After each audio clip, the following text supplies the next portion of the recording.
किसान भाइयों नमस्कार, आपका मेरे चैनल पे स्वागत है। आज मैं हूं आचार्य नरेंद्र कृषि एवं प्रौद्योगिकी विश्वविद्यालय के पशु चिकित्सा एवं पशुपालन महाविद्यालय में।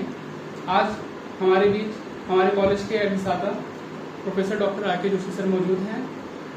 सर, आपका स्वागत है हमारे चैनल पे। Thank you. ये लंपी स्किन डिजीज जो एक वायरल विषाणु जनित रोग है जो कि वायरस से होता है। इसका एक एप्रीपॉक्स वायरस है, सीड पॉक्स, गोट पॉक्स और लंपी स्किन डिजीज। ये मुख्य रूप से जो मच्छर या ऐसे जो मक्खियां हैं इनके द्वारा फैलता है।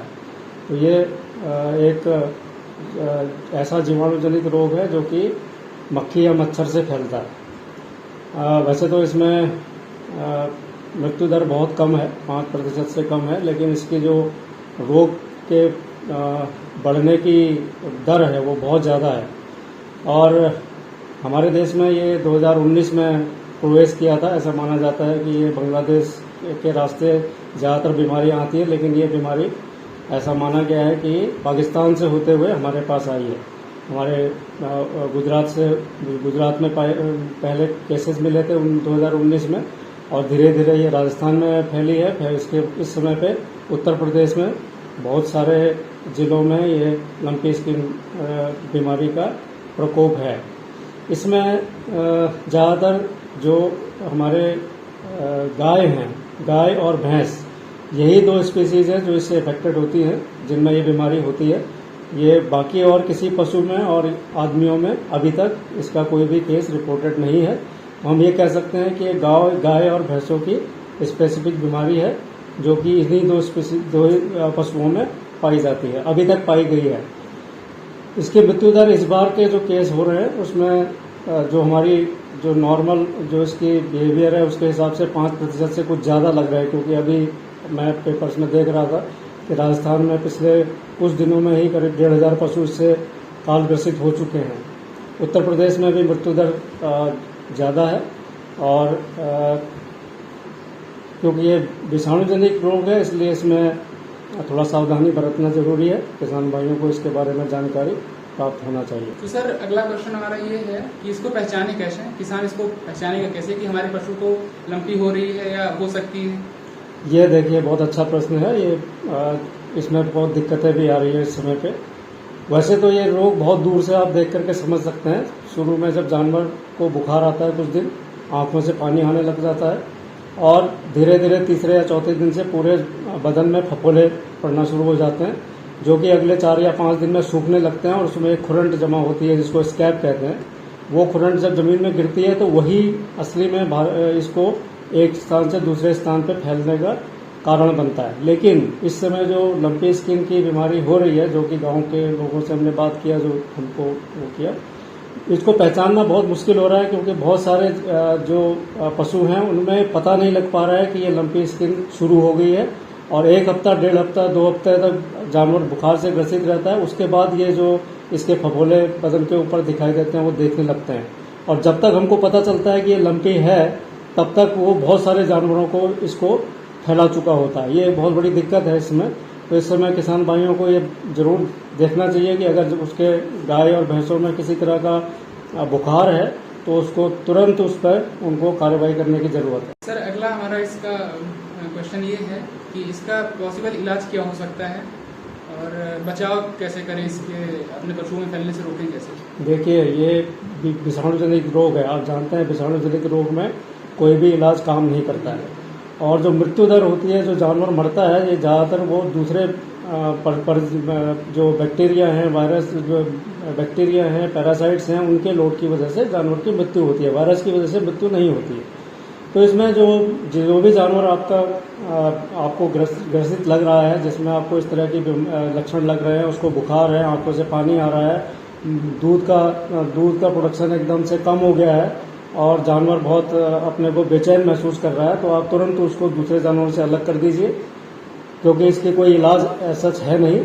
साथ में आप तुरंत जो आपका निकटतम पशु चिकित्सालय है, वहाँ के पशु चिकित्सा जो वहाँ के पशु चिकित्सा अधिकारी हैं उनसे संपर्क करिए। वो आपको कुछ दवाएं बताएंगे जो दूसरे रोगों की वजह से जो मृत्यु होती है उसको रोकने में सहायक होगा।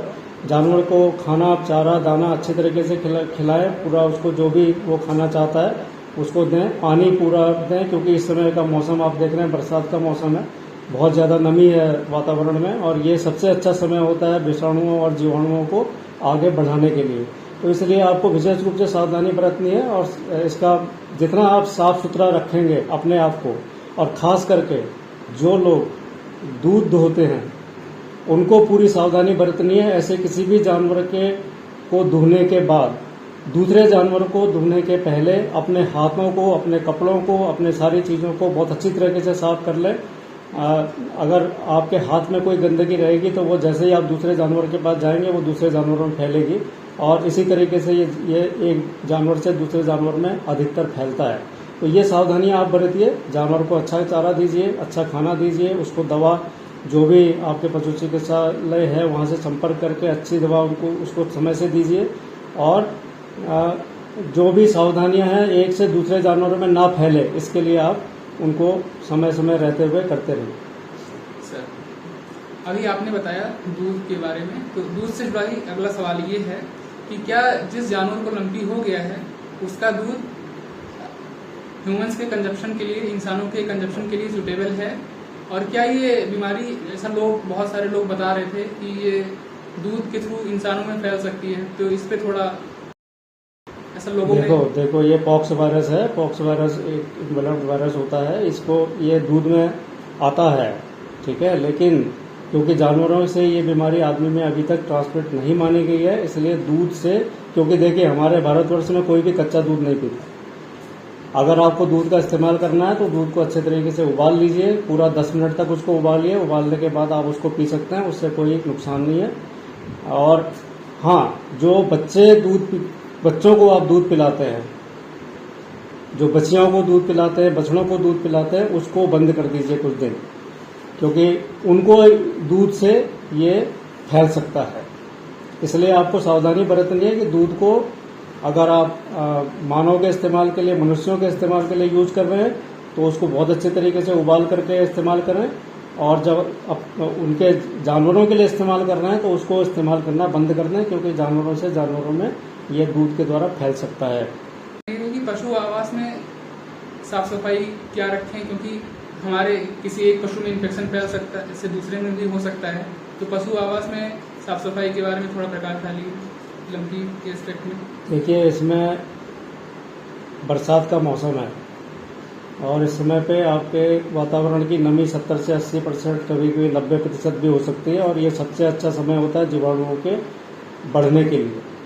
तो इसलिए लंपी स्किन डिजीज तो LSD तो एक चीज़ है ही है, बाकी वैसे भी आपको बरसात में खास करके बहुत ही इस बारे में ध्यान देना चाहिए कि आपके आवास की जो साफ सफाई है वो पूरी अच्छी तरीके से रहे। पहले तो आपका जो भी पशुओं का आवास है वो जो है वो हवादार होना चाहिए। बंद एकदम कमरे में जानवरों को ना रखें। अगर रात में किसी वजह से आपको बंद कमरे में रखना भी है तो सुबह उनको बाहर लाके बाहर लाके बांध दें, खुली हवा में उनको रहने दें। दिन में अगर धूप ज़्यादा है तो छाया में रख दें। उनको किसी भी तरह का उनको वातावरण का दबाव उन पर न पड़े, इस बात का ख्याल करें। दूसरी चीज़, जो भी आपका शेड है जहाँ पर जानवर को आपने बांधा है उसकी साफ सफाई नियमित रूप से करें, और अगर हो सके तो फिनाइल और इस तरह की चीज़ों का इस्तेमाल करें। डिसइंफेक्टेंट उसमें समय समय पर छिड़क दें। गोबर और मूत्र जमा नहीं होना चाहिए, उसको समय से उसको अच्छे तरीके से धोएं, हटा दें। और जानवरों को भी लगातार समय समय पर हो सके तो दिन में कम से कम एक बार जरूर नहला दें, जिससे कि उनके बदन की सफाई होगी, उनका जो भी उनके ऊपर गंदगी लगी रहती है वो निकल जाएगी, पशु स्वस्थ रहेगा, उसको गर्मी से भी थोड़ा सा राहत मिलेगी। इससे आपको आपके जानवरों को फायदा होगा। और अगर किसी भी जानवरों में किसी भी तरह की बीमारी के आपको लक्षण दिखाई देते हैं तो उसको तुरंत दूसरे जानवरों से अलग करके उसका सारा प्रबंधन अलग से करें। सर, इसमें एक और क्वेश्चन है जो कि बहुत ज़रूरी हो जा रहा है, क्योंकि अगर कोई जानवर किसी भी बीमारी या फिर लंपी से ही अगर काल ग्रसित हो गया है तो फिर उसके मृत शरीर को कैसे हम लोग डिस्पोज करें। आजकल देखा जा रहा है कि ये इस एस्पेक्ट में किसान और भाई जब कम ध्यान देते हैं। बहुत अच्छी बात आपने बताई, क्योंकि अक्सर हम देखते हैं कि जानवर मर जाता है तो उसको खुले में जाकर के छोड़ दिया जाता है। कहीं भी ले जा करके फेंक दिया जाता है, वहीं वो सड़ता है और वहीं से उसको जो जंगली जानवर हैं उसको नोचते हैं और फिर वो अन्य पशुओं के संपर्क में आकर के उसको फैलाते हैं। तो ये बहुत ज़रूरी है कि अगर आपके जानवर की मृत्यु हो गई है, किसी तरीके से वो आप नहीं बचा पाए हैं उसको, तो उसका पोस्टमार्टम अगर हो रहा है या नहीं हो रहा है, दोनों स्थिति में आप उसको कम से कम ज़मीन से 3 या 4 मीटर नीचे बड़ा गड्ढा करके, जिससे उसका शरीर नीचे कम से कम 3-4 फीट नीचे दब जाए, उसको मिट्टी में दबा दें। और दबाते समय ख्याल करें कि अगर आप कर सकते हैं तो थोड़ा नमक और थोड़ा चूना, जो पुताई के लिए सफ़ेद चूना आता है, उस चूने को उसमें डाल करके तब उसको अच्छी तरीके से बंद कर दें। और यही सबसे बढ़िया उपाय है, क्योंकि जला पाना और अन्य तरीके गाँव में संभव नहीं है। गड्ढा खोद के दबाना यही सबसे उचित है। उसको दबाने के बाद ऊपर कुछ ऐसी चीज़ें डाल दें, कुछ ऐसा छिड़काव कर दें जिससे कि जो जंगली जानवर हैं उसको खोद करके बाहर ना निकालें। ये सब सावधानियां आप बरतिए, क्योंकि ये मृत जानवर जो है ये बहुत अच्छा एक माध्यम होता है बीमारी को फैलाने का। क्योंकि जब जंगली जानवर आकर के उस पर बैठते हैं, उसको नोचते हैं, फिर ले जा करके वो वही अन्य पशुओं के संपर्क में आते हैं और वो उसको फैलाते हैं। लंपी स्किन में ही नहीं, कोई भी बीमारी है उसमें ये सावधानी आपको बरतनी चाहिए। खुले में कभी भी जानवर को मरने के बाद न छोड़ें। और हाँ, एक चीज़ और है कि अधिकतर जो गांव में देखा जाता है कि जानवर आप छोड़ देते हैं खुले में, और जो ये अपने बूचर लोग हैं वो उसकी स्किन और ये चीज़ें कलेक्ट करके निकाल करके बेचते हैं। ठीक है, इस तरह की जो संक्रामक रोग हैं उसमें इस तरह की चीज़ें नहीं करने दीजिए। जानवर मर जाए तो उसको जिस स्थिति में मरा है उसी स्थिति में दबा दीजिए। उसको किसी भी तरीके से काटने छाटने या किसी भी तरीके का और उसकी खाल निकालने या कोई और चीज़ें जमा करने के लिए किसी को भी मत दीजिए, जिससे कि बीमारी जहाँ है वहीं दब जाए।